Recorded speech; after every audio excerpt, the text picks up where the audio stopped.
Let's look at variable declaration, scope, comments, and code style.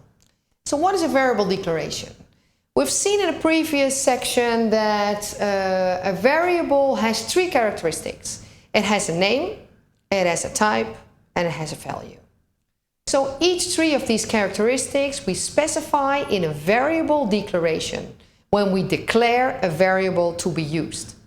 So here you see some examples of a declaration. So we declare a Boolean variable with the name closed. Yeah, the name is red, the type is blue. And then we assign a value saying closed, takes the value of true. So here we see a variable declaration and an assignment that together give the three characteristics to a variable. Name in red, type in blue, value in green. Here you see another declaration that immediately initializes a variable. We say we declare the variable with name interest. It has type float, and we want to initialize it immediately to the value 0. So this is a variable declaration. So every variable has a scope. The scope refers to where this variable can be used in a program, where it can be seen. And where it can be seen, it can be accessed by other elements of the program.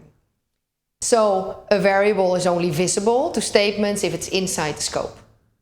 And the scope depends on where it was declared. So we can declare it within one method, we can declare it within a whole class, or within a whole package. So we can indicate when we declare a variable what we want its scope to be. So let's look at some other things we need to know when we're programming. So for example, comments.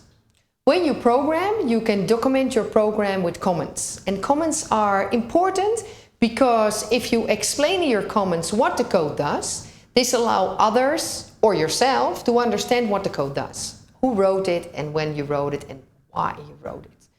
So comments are lines in programs that are ignored by the compiler entirely. So you can put whatever. Here are some examples of comments and the way they look in different programming languages. So you can use this style of comments. You can use this, another comment looks like that, or you can put it like that. This is text that is completely ignored by the compiler, and here we can put whatever we see fit to explain what our code does. So comments are sort of dummy code, because it's not real code that is being used by the compiler to go to the solution of your problem. It's just there for other purposes. And note that we can also use this commenting to comment out some code. So imagine that you temporarily want to make some lines of code not being executed. So instead of removing them, we just comment them out. That's the way it's called. We put them into comments, the compiler ignores them completely, and we can execute our program without including the execution of these lines.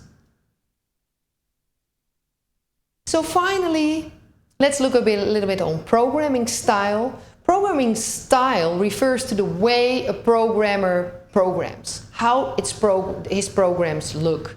So for example, the way you use spaces, the way you use indentation, blank lines, punctuation, characters, and also names of variables. How you all do this determines the style of your programming. Note that this has nothing to do with syntax, because syntax are the rules that say when specific statements are correct. Style is about how your program looks. So the general rule to have good style programs is make it easy to read for others. Make self-explanatory explanatory names for variables and write comments. Comment your code to indicate what it's doing. That's good programming style.